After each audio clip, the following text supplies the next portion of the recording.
रिया का तूने किया है ना, मुझे सब पता है। क्या रे बड़ऊ, मैं किया है क्या लगा के रखा है? लड़की ने देखा तेरे को, स्टेटमेंट में नाम तेरा, तो मैं कैसे किया है हा? और वैसे भी जो तू आशीर्वाद के नाम पे वो जो चोला डाल के जो चुम्मा चाटी करता है, तो ठगी कौन? तू। कौन? तू, मैं नहीं, समझा? बकवास बंद कर, मुझे सब पता है। बाबा को मिर्ची लगी रे बाबा को मिर्ची। लेकिन क्या करे, मैं देखा रे तेरे को उस दिन आश्रम आते हुए। झूठ बोल रहा है तू। उस दिन मैं आश्रम में था ही नहीं, मैं तो शाम को लौटा था। ये जो तेरी झूठ की खिचड़ी है ना, ये तो येड़ा गणेश है ना, उसके साथ मिलकर पुलिस से खिला, मेरे को नहीं। मैं देखा तेरे को उस दिन शाम को वापस आते हुए भी, और रिया के साथ कमरे में करते हुए भी। हाँ, तो मेरे साथ ना शानपंती नहीं। चल जा जा जा। बाबा बाबा, वो साक्षी ठाकुर आई है, बहुत शोर मचा रही है और तमाशा भी कर रही है, जल्दी चलिए। मेनका। जी बाबा। मेरी आंखों पर पट्टी बांधो।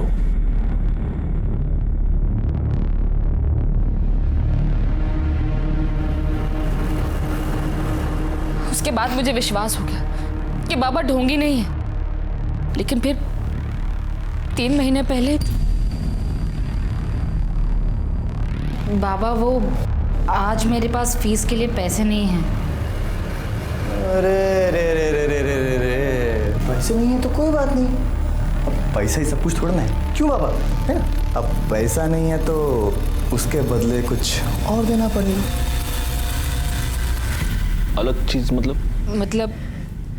उसके बाद मैं तेल लेने के लिए अकेले आश्रम गई। वहां पर उन्होंने मुझे वेटिंग रूम में बैठने को बोला।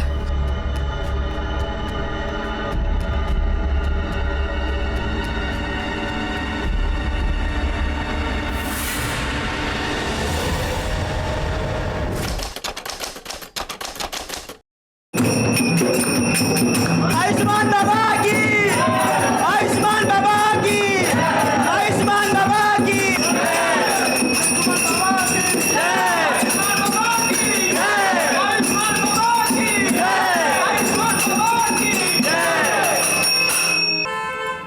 ये मेरी पत्नी है बाबा, डिप्रेशन का शिकार हो चुकी है, दिन रात दुखी रहती है बाबा, घर में बहुत क्लेश होता है, कृपया इसका इलाज कीजिए, हम लोग बहुत परेशान हैं बाबा।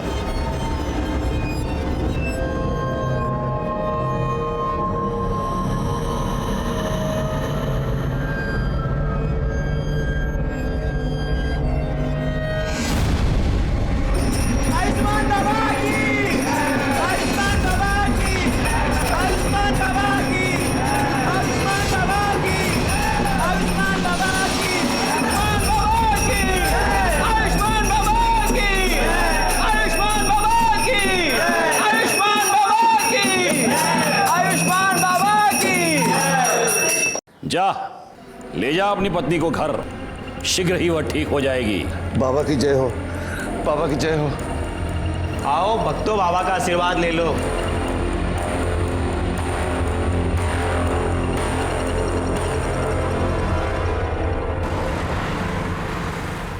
पानी और एक गिलास। आंटी,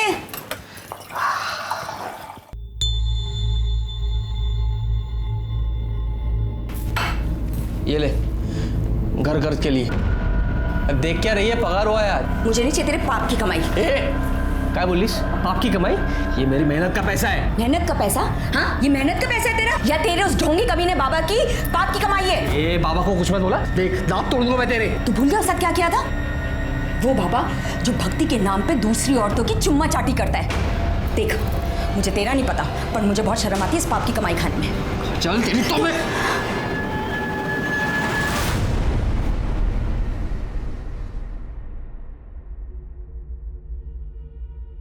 सुनिए, मुझे कुछ पैसे चाहिए थे। देखो साक्षी, तुम्हें अच्छी तरह से पता है मुझे इस तरह के ढोंगी बाबा और उनके चमत्कार पे बिल्कुल विश्वास नहीं है, और ऐसे काम के लिए मैं तुम्हें 1 रुपया भी नहीं दे सकता हूँ। तुम्हें हो या ना हो, पर मुझे है, और ये सब मैं रिया के लिए तो कर रही हूँ ना। देखो साक्षी, मेरी प्यारी रिया को ठीक करने के लिए किसी ढोंगी बाबा की कोई जरूरत नहीं है, और खबरदार तुम इसे किसी के पास लेकर गई ऐसे बाबा के पास।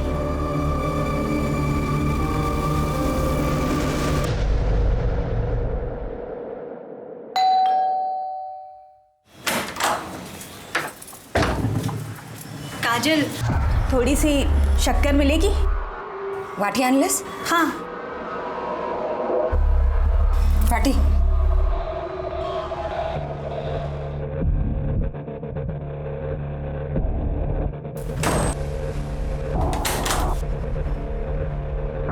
Again. और कुछ भी चाहिए? Thank you.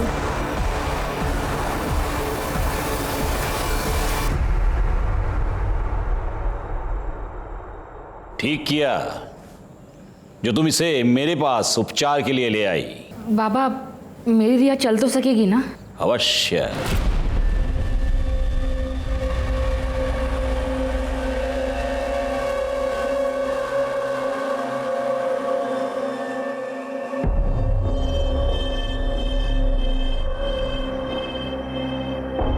ले, ये तेल है। प्रतिदिन 3 प्रहर इस तेल से तेरी बच्ची के पैरों पर मालिश करना। भगवान की कृपा रही, ये बच्ची चलने तो क्या, दौड़ने लगेगी। सच बाबा? सुना रिया, तू चलने लगेगी? अच्छा बाबा, प्रणाम। हाँ, चल। आयुष्मान बाबा की, आयुष्मान बाबा की, आयुष्मान बाबा की, आयुष्मान बाबा की।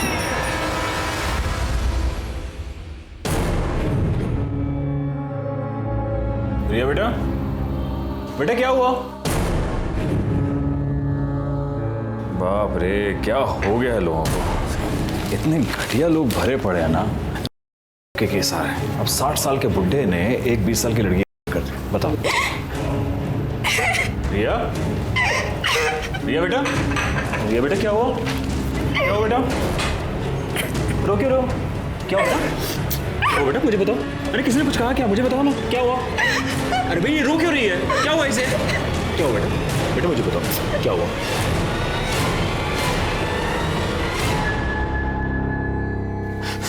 सर सर सर देखिए ना सर, मेरी बेटी के साथ क्या हो गया सर? सर मेरी बेटी के साथ हो गया है सर।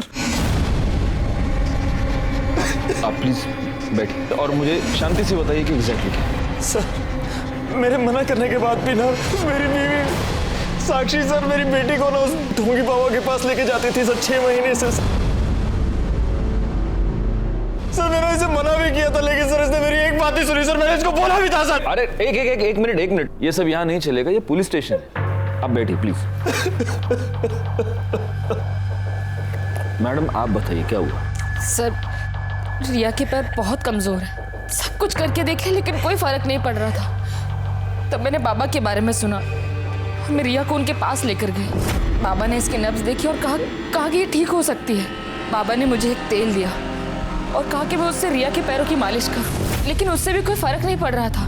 मैंने बाबा को बताया तो उन्होंने कहा कि शायद मैं ठीक से मालिश नहीं कर रही हूँ।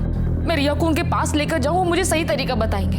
पहले तो मैं डर गई कि कोई अनजान आदमी मेरी बेटी के पैरों को हाथ लगाएगा।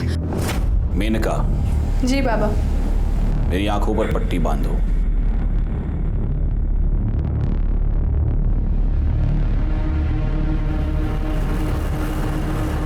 उसके बाद मुझे विश्वास हो गया कि बाबा ढोंगी नहीं है। लेकिन फिर 3 महीने पहले बाबा, वो आज मेरे पास फीस के लिए पैसे नहीं हैं। अरे रे रे रे रे रे रे रे, पैसे नहीं है तो कोई बात नहीं। अब पैसा ही सब कुछ थोड़ा ना है, क्यों बाबा, है ना? अब पैसा नहीं है तो उसके बदले कुछ और देना पड़ेगा। अलग चीज मतलब उसके बाद मैं तेल लेने के लिए अकेले आश्रम गई। वहां पर उन्होंने मुझे वेटिंग रूम में बैठने को बोला।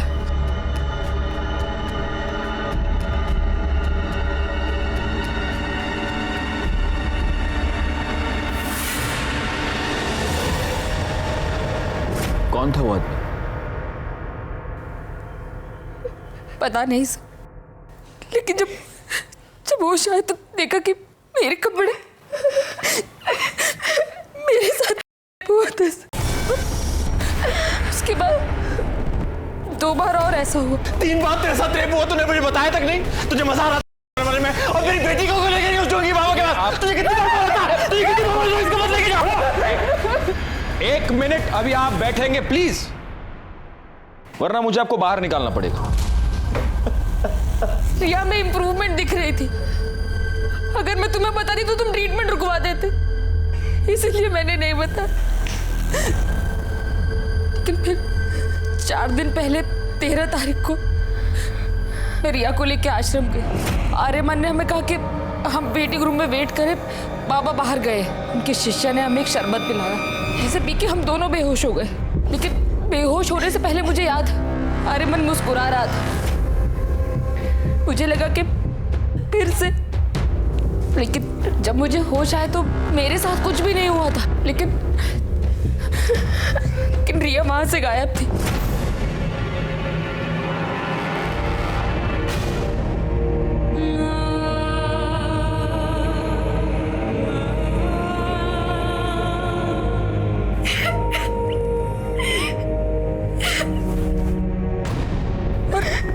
रिया मुझे ट्रीटमेंट रूम में मिली।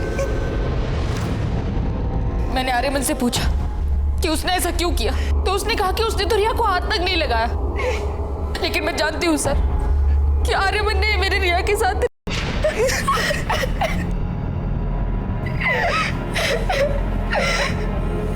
बेटा, क्या तुमने उस आदमी को देखा? वो आर्यमानी था?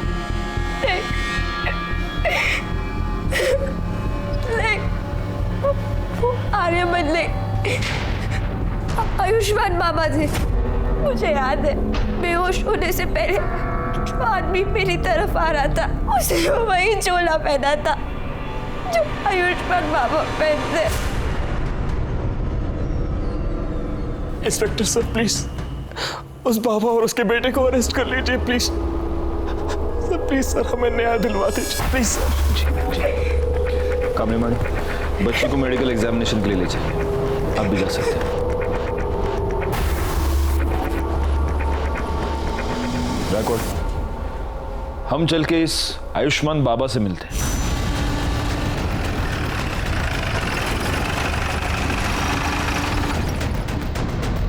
साक्षी हम पर ऐसे आरोप कैसे कर सकती है अपने बाबा के बारे में? देखिए, आपको जो कुछ भी कहना है आप पुलिस स्टेशन चलकर कहिए। चलिए। साहब एक मिनट बेटा, ये कोई आम आदमी, चलते फिरते आदमी नहीं है, बाबा है, आयुष्मान बाबा। और इनके भक्तों को पता चला ना कि आपने इनको ऐसे उंगली भी लगाई है, दंगे भड़क जाएंगे साहब, बता रहा हूँ। दंगे वंगे बाद में, सबसे पहले तो तेरे को उठा के अंदर डाल दूंगा। चल यार, ना चलिए चल, मैं कह रहा हूँ कर रही है। ये सत्य नहीं है। सभी भक्तों को वही शरबत ग्रहण के लिए दिया गया था। उनमें से किसी को कोई समस्या नहीं हुई। आप चाहे तो दूसरे भक्तों से पूछ सकते हैं। बाबा 13 तारीख को आश्रम में थे ही नहीं।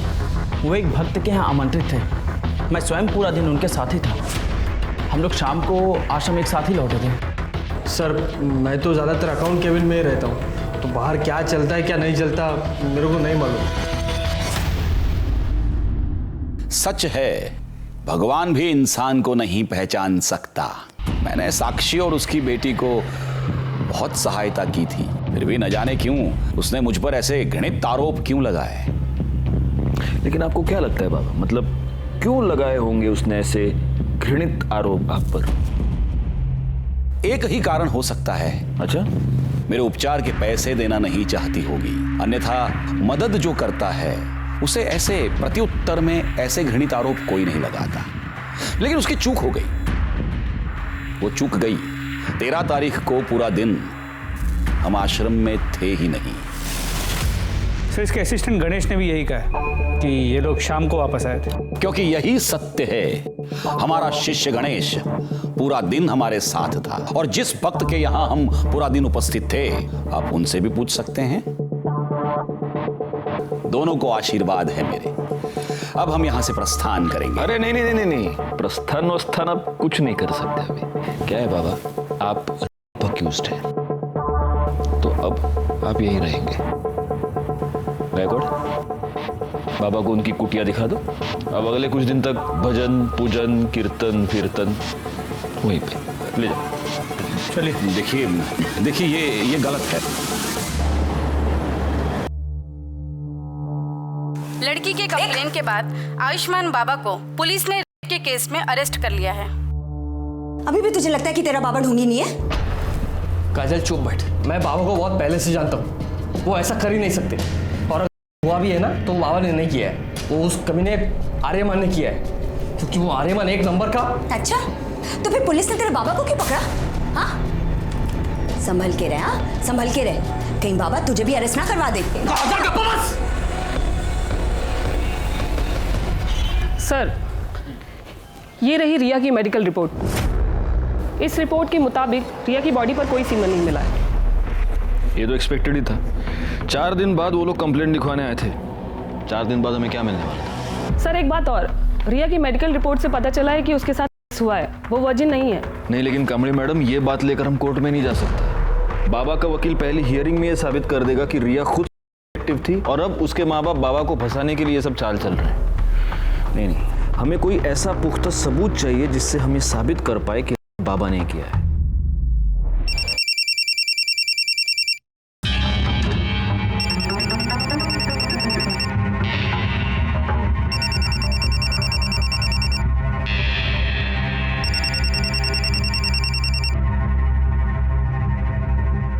हेलो, तेरी हिम्मत कैसे हुई बाबा के खिलाफ कंप्लेंट लिखवाने की?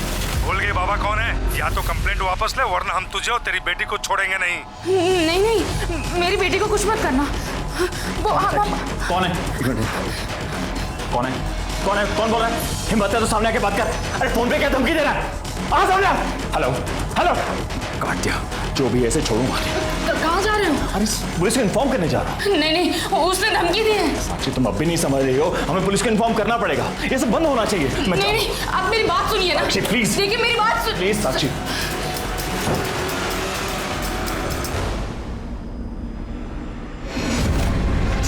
कुत्ते, पहले मेरी बीवी और बेटी के साथ करता है और फिर बाद में धमकी मेरे फोन करवाता है। तू सोचता है मैं डर जाऊंगा? छोड़ लूंगा नहीं तुझे साले। क्या चल रहा है?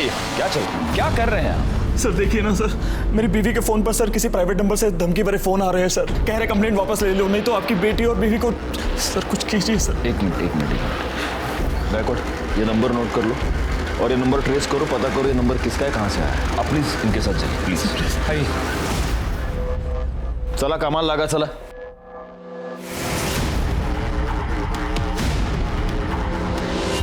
सर, आयुष्मान बाबा को बेल मिल गई है।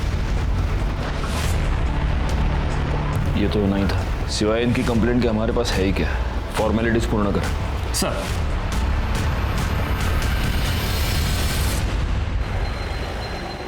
रिया, भाई साहब, आपने रिया को कहीं देखा क्या? नहीं। रिया को कहीं देखा क्या? नहीं। वॉचमैन भैया, रिया को कहीं देखा क्या? साक्षी, क्या हुआ? भाभी, वो रिया ना नीचे वॉक करने के लिए आई थी।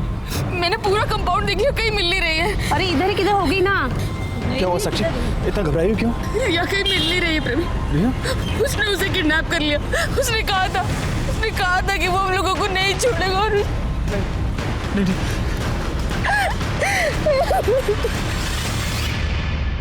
हरामखोर, रिया का तूने किया है ना, मुझे सब पता है। क्या रे बड़ऊ, मैं किया है, क्या लगा के रखा है? लड़की ने देखा तेरे को, स्टेटमेंट में नाम तेरा, तो मैं कैसे किया है? हा? और वैसे भी वो जो तू आशीर्वाद के नाम पे वो जो चोला डाल के जो चुम्मा चाटी करता है, तो ठगी कौन? तू। कौन?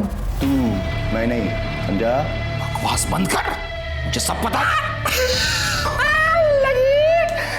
बाबा को मिर्ची लगी रे बाबा को मिर्ची। लेकिन क्या करे, मैं देखा रे तेरे को उस दिन आश्रम आते हुए। झूठ बोल रहा है तू। उस दिन मैं आश्रम में था ही नहीं, मैं तो शाम को लौटा था। ये जो तेरी झूठ की खिचड़ी है ना, ये तो येड़ा गणेश है ना, उसके साथ मिलकर पुलिस से खिला, मेरे को नहीं। मैं देखा तेरे को उस दिन शाम को वापस आते हुए भी, और रिया के साथ कमरे में करते हुए भी। हाँ, तो मेरे साथ ना शानपंती नहीं। चल जा। बाबा, वो साक्षी ठाकुर आई है, बहुत शोर मचा रही है और तमाशा भी कर रही है। जल्दी चलिए।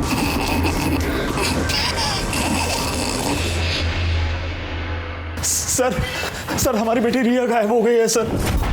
उसे बचा लीजिए सर, उन्हीं लोगों ने सर किया है ये सब। लेकिन कब से गायब है वो? सर वो शाम को 5 बजे रोज की तरह नीचे वॉक करने गई थी। अपना फोन भी घर पर भूल गई। जब 6 बजे तक घर नहीं आया तो मैं नीचे देखने के लिए गई। पूरी बिल्डिंग, पूरा कंपाउंड, सब जगह दिख लिया, लेकिन रिया कहीं नहीं मिली। सर उस बाबा ने ये किडनैप किया है सर। सर मेरी बेटी को बचा लीजिए सर। देखिए आप निश्चिंत रहिए, हम जरूर रिया को ढूंढ निकालेंगे।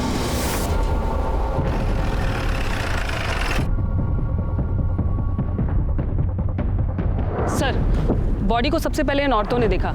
ये सुबह यहाँ कपड़े धोने आई थी तो इन्होंने बॉडी को देखा। सर तो रिया ठाकुर है। देखिए आसपास जरा चेक कीजिए, कोई क्लू मिलता है क्या? सर ये तो बैसाखी मुझे वहाँ पे मिली। कामे मैडम, सर फॉरेंसिक टीम को बुलाइए और बॉडी को पोस्टमार्टम के लिए भेज दीजिए। Okay sir. अब इस बाबा का टाइम आ गया है।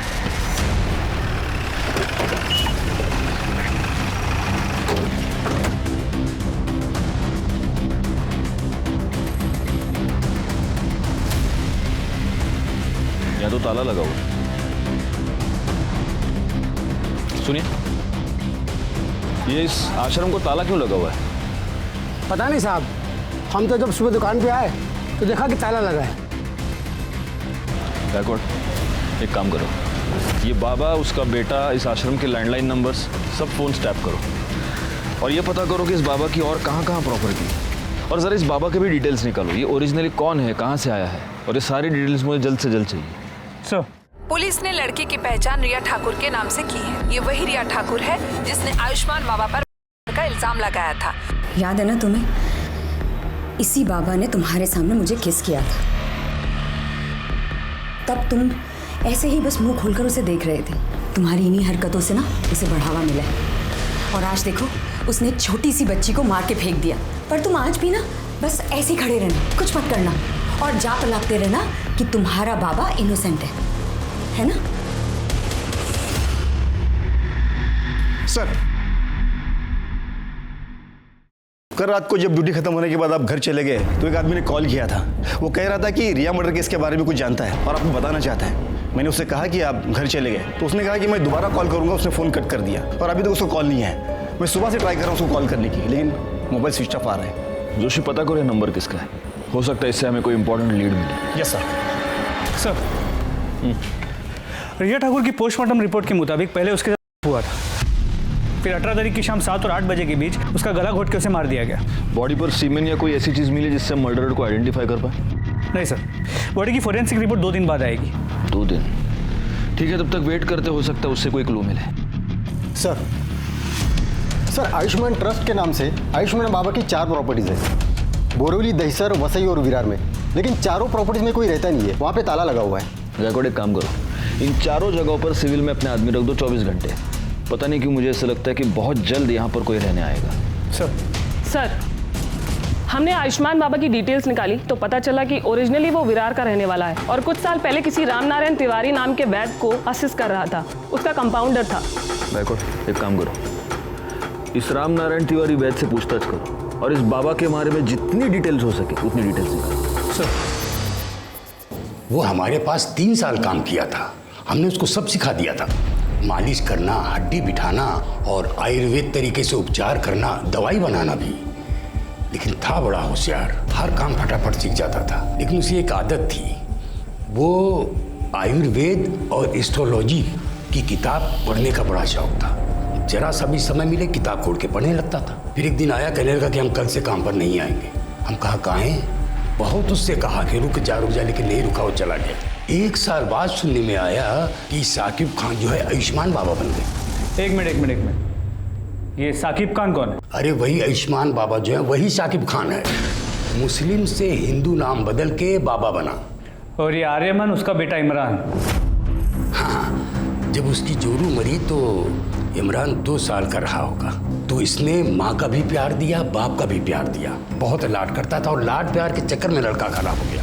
अच्छा, ये आयुष्मान बाबा मतलब आपका साकिब खान जब भी आपके पास काम किया करता था तो जो महिला इलाज करवाने के लिए आती थी उनके साथ कभी उसने बदतमीजी की थी? ना, कभी कोई बदतमीजी नहीं। अच्छा, उसके किसी रिश्तेदार को आप जानते हैं? नहीं, बस परिवार का मालूम था, सो हमने बता दिया।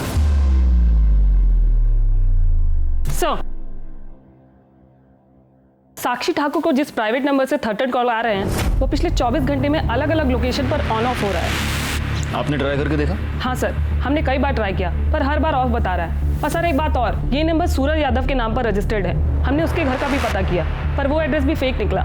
आप लगातार ये नंबर ट्राई करते रहिए और उसकी लोकेशन ट्रेस कीजिए।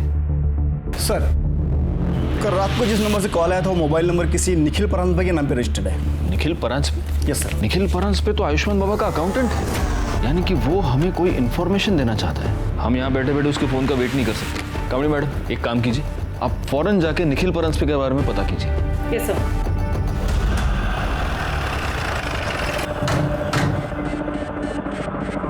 क्या आप बता सकती हैं कि काजल और निखिल कहाँ गए हैं? हाँ मैडम, कल शाम को करीब 8 बजे मैंने काजल और निखिल दोनों को एक साथ जाते देखा। मैं तो खुद हैरान थी कि दोनों एक साथ कहाँ जा रहे हैं। मतलब 24 घंटे लड़ाई झगड़ा करते रहते हैं। किस बात पे? अब ये तो नहीं पता मैडम। एक बार मैंने काजल से पूछने की कोशिश की थी तो उसने मुझे कुछ नहीं बताया, लेकिन हाँ उसका वो हीरो है ना, उसको जरूर बताया होगा। हीरो? कौन हीरो? अब ये तो ज़्यादा तो मुझे कुछ नहीं पता, लेकिन हाँ कुछ हफ्तों पहले जब मैं मार्केट से घर वापस आ रही थी तब मैंने देखा कि वो काजल का बॉयफ्रेंड था। अब ये सब तो मुझे नहीं पता, लेकिन हाँ वो तभी आता था जब निखिल घर पर नहीं रहता था। कुछ दिनों पहले मैं काजल के घर शक्कर लेने आई थी, तब मैंने उसे बैठा देखा था। पहचान सकती हो कौन है वो? स्केच बनवा सकती हो? वो तो मैं नहीं बता सकती क्योंकि मैंने उसे सिर्फ 2 बार देखा है और वो भी पीछे से। निखिल और काजल का फ़ोन नंबर और फोटो तो होगा ही आपके पास? जी।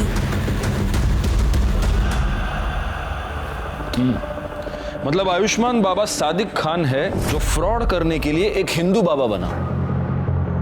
गायकवाड़, मैंने तुम्हें उसके प्रॉपर्टीज पर नजर रखने के लिए कहा था, उससे कुछ पता चला? नहीं सर, अब तक तो वहाँ कोई भी नहीं आया और आसपास के लोगों से पूछताछ की तो समझा कि उन प्रॉपर्टीज में हमेशा ताला होता है, वहाँ किसी को आते जाते देखा नहीं है। उसके बैंक अकाउंट चेक किए? उसे पैसे की जरूरत तो पड़ती होगी। वहाँ से भी कोई लीड नहीं मिल पाया। जब से बाबा गायब हुआ है अकाउंट्स में ना कोई पैसे डिपॉजिट हुए हैं ना ही विड्रॉ।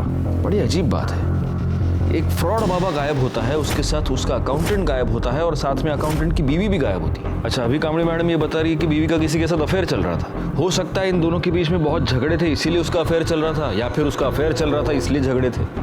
कोई और रीजन लगता है? सर मुझे तो लगता है झगड़े का रीजन उसकी बीवी का अफेयर ही हो सकता है। लेकिन अगर ऐसा है तो कल शाम को दोनों एक साथ कहाँ पर गए थे? कहीं ऐसा तो नहीं कि मर्डरर को पता चल चुका था कि निखिल पुलिस को कोई इन्फॉर्मेशन देने वाला है, इसलिए इन दोनों मियाँ बीवी को साथ में कहीं पर बुला लिया? सर मुझे लगता है कि ये निखिल काजल और उसके बॉयफ्रेंड को कन्फ्रंट करना चाहता था, इसलिए उन्हें साथ लेकर गया, मगर काजल और उसके बॉयफ्रेंड ने निखिल को गायब कर दिया और दोनों भाग गए। पॉसिबल, लेकिन फिर भी ये थियरी है गायकवाड़। हम कंफर्म ये नहीं कह सकते कि निखिल अपनी बीवी के अफेयर की वजह से गायब है या फिर बाबा की वजह से। और गायब होकर गया कहाँ? सर, गोरे के जंगल एरिया में एक लाश मिली है।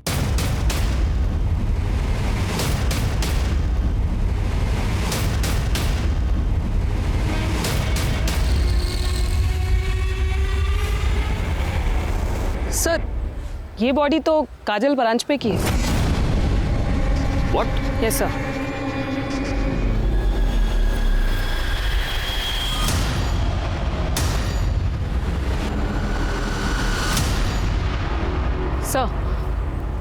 सर ये एक नहीं 2 बॉडीज हैं।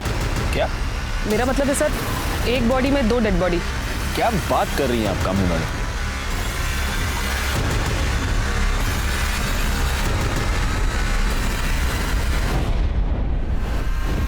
बॉडी का निचला हिस्सा किसी आदमी का है और ऊपर का हिस्सा औरत का है। या तो ये निखिल हो सकता है या फिर काजल का बॉयफ्रेंड। ये हो सकता है कि निखिल ने काजल को और उसके बॉयफ्रेंड का मर्डर करके उन दोनों की लाश को ऐसे इस तरह से सिल दिया होगा। पर सर, बॉडी को कोई इस तरह स्टिच क्यों करेगा? हो सकता है वो ये स्टेटमेंट करना चाहता हो कि तुम दोनों का अफेयर था, तुम दोनों एक साथ आना चाहते थे, लो मैंने तुमको मार के एक कर दी। निखिल तो साइको लग रहा है। बिल्कुल है, लेकिन ये सब तब तक एक थियरी है जब तक हमें ये पता नहीं चलता कि ये बॉडी का निचला हिस्सा आखिर किसका है। कामड़ी मैडम, सर बॉडी को पोस्टमार्टम के लिए भेजने का इंतजाम कीजिए और फॉरेंसिक टीम को बुला लीजिए। Yes sir. गायकवाड़, आओ। पता कैसे चलेगा कि ये बॉडी का निचला हिस्सा किसका है?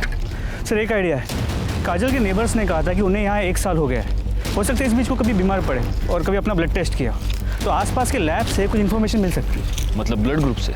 जी सर। Good idea. एक काम करो, उनके घर के आसपास जितने भी पैथोलॉजी लैब्स हैं वहां पर पता करो इमीडिएटली। सर पैथोलॉजी लैब से मिली रिपोर्ट और पोस्टमार्टम रिपोर्ट में जो ब्लड ग्रुप आया है उससे ये साफ होता है कि लोअर बॉडी निखिल परांजपे की है। नहीं, लेकिन अगर निखिल परांजपे और काजल के बॉयफ्रेंड का ब्लड ग्रुप सेम हुआ तो? सर ये तो मैंने नहीं सोचा था। पोस्टमार्टम रिपोर्ट के मुताबिक काजल का मर्डर 19 मई को रात 9 से 10 के बीच हुआ है और मृणाल ने हमें बताया कि उसने उन दोनों को 8 बजे घर से निकलते हुए देखा। मतलब निखिल ने यहाँ फोन करने के तुरंत बाद।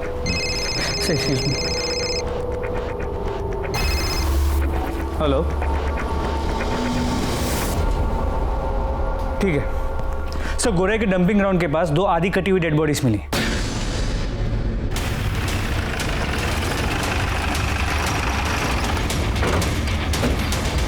साहब मैंने ही आपको फ़ोन किया था। सुबह जब काम पे जा रहा था तभी ये मैंने देखा और 100 नंबर पे मैंने डायल किया। Thanks sir. ये बॉडी तो निखिल की है। मतलब इसे इतना तो क्लियर हो गया कि उस बॉडी का निचला हिस्सा निखिल का था। सर सिर के पीछे गहरी चोट है, हो सकता है मौत की वजह ये चोट ही हो। सर ये देखिए।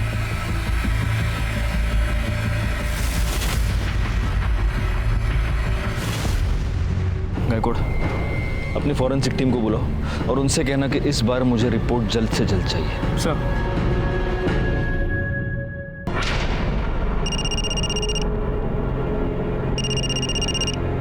हाँ सर। कोई अपडेट? सर मैं यहाँ पे कब से नज़र रखे हुए हूँ लेकिन कोई हलचल नहीं। सर मैं यहाँ पे कब तक रुकूँ? वो बोलता हूँ मैं, लेकिन अभी के लिए वहाँ पे नज़र रखो। ठीक है सर, ओके।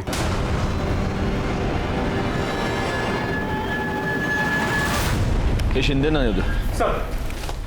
गायकवाड, आयुष्मान बाबांड्याच्या मुलाबद्दल काय कळलं का? नहीं सर, पण लवकरच समझे। और सर ये निखिल की पोस्टमार्टम रिपोर्ट, इसके मुताबिक उसकी मौत 19 मई की रात 9 और 10 के बीच हुई है और मौत की वजह सर पे रॉड जैसी किसी चीज से वार किया जाना है। इसका मतलब सिर्फ घर से निकलते वक्त ही नहीं बल्कि मर्डर के वक्त भी ये दोनों मियाँ बीवी एक दूसरे के साथ ही थे। गायकवाड एक काम करो, हमें जहाँ पर ये दोनों सिली हुई बॉडीज मिली पता करो कि मर्डर के टाइम पे वहाँ आसपास कितने मोबाइल नंबर एक्टिव थे और उन नंबर्स को बाबा, उसके बेटे और बाकी के असिस्टेंट के नंबर के साथ मैच करके देखो। सर ये रहे काजल के कॉल रिकॉर्ड्स। इस कॉल रिकॉर्ड के मुताबिक काजल के कॉल्स की ड्यूरेशन 1 से 1.5 मिनट ही थी, सिवाय एक नंबर को छोड़ के। खोपोली में एक नंबर है, 3 हफ्ते पहले काजल ने उस पर 20 मिनट तक बात की थी। किसका नंबर है? काजल की माँ मुक्ता।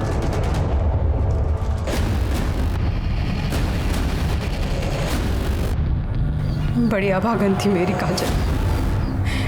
तिच्या नशिबात सुखच नव्हतं। हम जब पालघर के पास नांदोर गांव में रहते थे तब काजल दूसरे बिरादरी के लड़के के साथ भाग गई।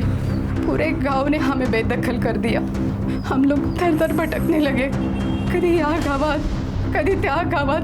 अभी 1 महीना पहले नवीन को यहाँ काम मिला। 3 हफ्ते पहले आपकी काजल से बात हुई थी? हो सर, 1 महीने पहले की बात है सर। मेरी जानने वाली को मुंबई में काजल बाजार में टकरा गई। उसने मुझे फोन किया, काजल ठीक है, और उसने काजल का नंबर दिया। मैंने सोचा मैं उससे बात नहीं करूंगी, पर क्या करूं, माँ हूं ना। मैंने उसे फोन किया, बड़ी खुश लग रही थी वो फोन पर।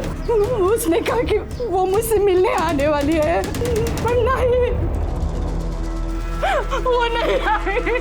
उस निखिल के घर वालों ने ही मारा है साहब मेरी ताई को। साहब हमारी ताई उसे कभी पसंद नहीं थी, हम लोग अलग बिरादरी के हैं ना, इसीलिए।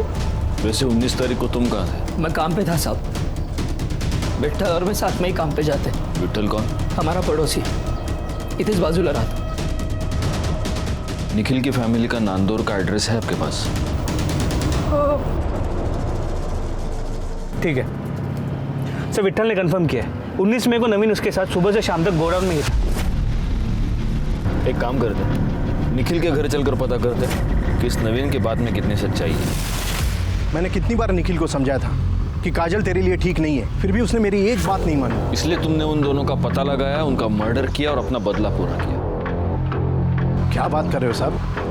मैंने खुद उन दोनों की शादी करवाई थी। बिरादरी में रहने के लिए नाटक किया था कि वो दोनों गांव से भाग गए। दरअसल मुझे पहले से ही पता था कि वो दोनों मुंबई में कहाँ रहते हैं, क्योंकि वो घर मैंने ही भाड़े पे लेके दिया था उन्हें। हर दूसरे दिन मेरी निखिल से बात होती थी। फिर मैं अपने बेटे और बहू को क्यों मारूंगा? फिर एक बार हम डेड एंड पर आकर पहुंच चुके थे।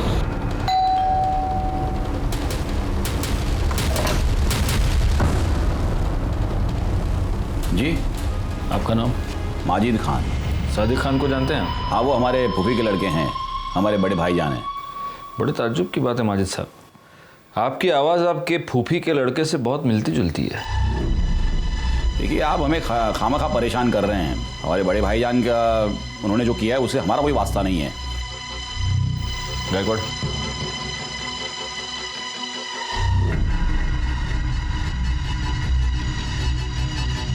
बड़े ताज्जुब की बात है।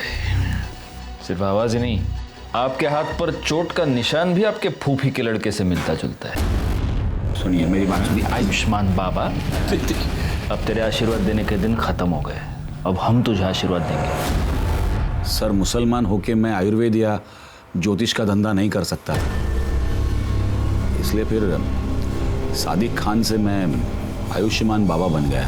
सर, मुझे बहुत जल्दी फेमस होना था, बहुत जल्दी बहुत सारे पैसे कमाने थे, इसीलिए वो लिप किस वाला आइडिया लगाया। साक्षी और रिया के अलावा और कितनी औरतों को किया है? नहीं सर, मैंने किसी का नहीं किया है सर। न मैंने न मेरे बेटे ने सर किसी का बेजा फायदा नहीं उठाया है। मानता हूँ सर कि वो बदजबान है, थोड़ा बेकाबू हो गया है, लेकिन सर वो ऐसा कुछ करेगा, किसी को इस तरह नुकसान पहुंचाएगा, ये मैं नहीं मानता। वो बेकाबू हो गया या तूने होने दिया? सर, शुरू में मैंने उसे काबू में करने की कोशिश की, लेकिन इसको मशवरा देना सिखाऊं कैसे?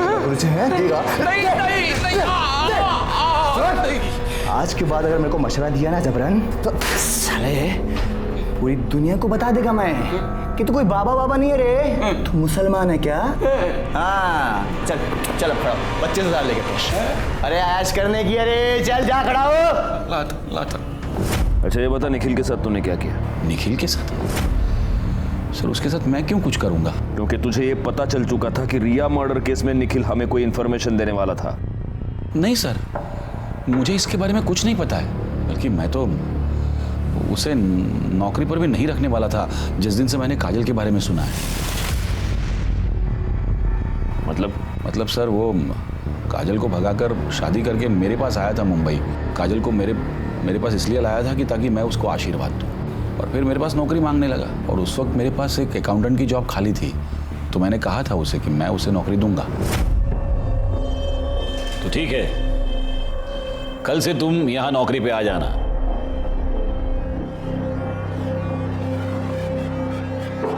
मेरी बीवी है।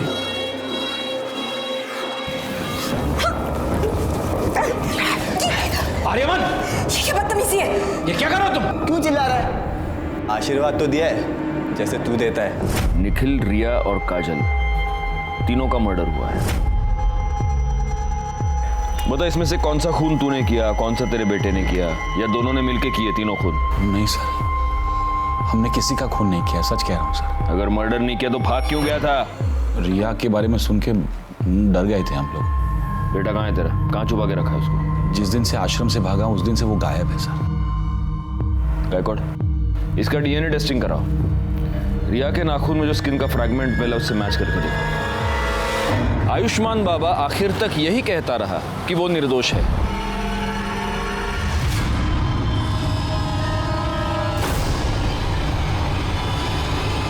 ताई की वजह से हमने बहुत दुख देखे थे साहब। मैं उससे बदला लेना चाहता था, पर पता नहीं था कि वो कहाँ रहती है। फिर पता चला कि आई को उसका फोन नंबर मिला है। तो तू पहली बार में ही कामयाब हो गया। तूने काजल को फोन करके गोराई बुलाया और वहां पे तूने उसको मार दिया। नहीं साहब, पहले मैं उसके घर गया था उसको मारने के लिए, लेकिन तब उसकी पड़ोसी ने मुझे देख लिया, और दूसरी बार अखबार वाला पैसे लेने आया था। तो वो तू था जिसको मृणाल ने देखा था? मैंने सोचा कि ताई को किसी ऐसी जगह ले जाके मारना होगा जहां मुझे कोई देख नहीं पाए। हाँ बोलो नमीन। वो कुछ काम से मैं मुंबई आया था, तो आपसे कुछ जरूरी बात करनी है, मिलना था। अरे पर ताई, मैं वो सब आपको मिल के बताता हूँ। आप एक काम कीजिए, आप मुझे गुराई के पास आके मिलिए। अच्छा ठीक है, मैं आती है। क्या हो गया, यहाँ क्यों बुलाया? घर आ जाता ना। छोड़ूंगा नहीं। छोड़ उसे। देखा, मैंने तुझे कहा था इस तरह सुनसान जगह पे बुलाया, जरूर कुछ गड़बड़ है। सब उसके बाद मैं घर जाके विट्ठल को मना लिया, ताकि कल को अगर पुलिस पूछे तो उनसे झूठ कहे कि मैं दिन भर उनके साथ था। लेकिन तू अपने मोबाइल को नहीं मना पाया। और तेरी मोबाइल लोकेशन ने तुझे फंसा दिया। निखिल और काजल के मर्डर की चार्जशीट फाइल करो इसके ऊपर। सर इन्फॉर्मेशन मिली थी कि सूरज यादव, जिसने साक्षी को थ्रेटनिंग कॉल किया था, वो एक प्रोस्टिट्यूट के पास रेगुलरली जाता है। सर उसी एरिया में भी सूरज का फ़ोन स्विच ऑन हुआ और उसने एक फ़ोन कॉल किया जिसे हमने रिकॉर्ड कर लिया है। सर सुनिए वो क्या कह रहा है।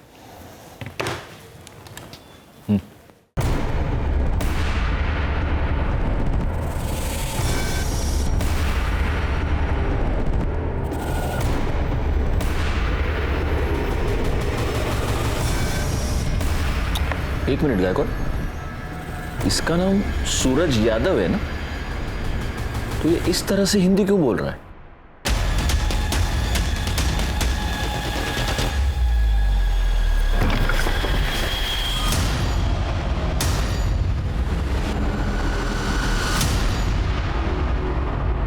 क्या बुलाऊं तुझे? आर्यमान, इमरान या फिर सूरज यादव?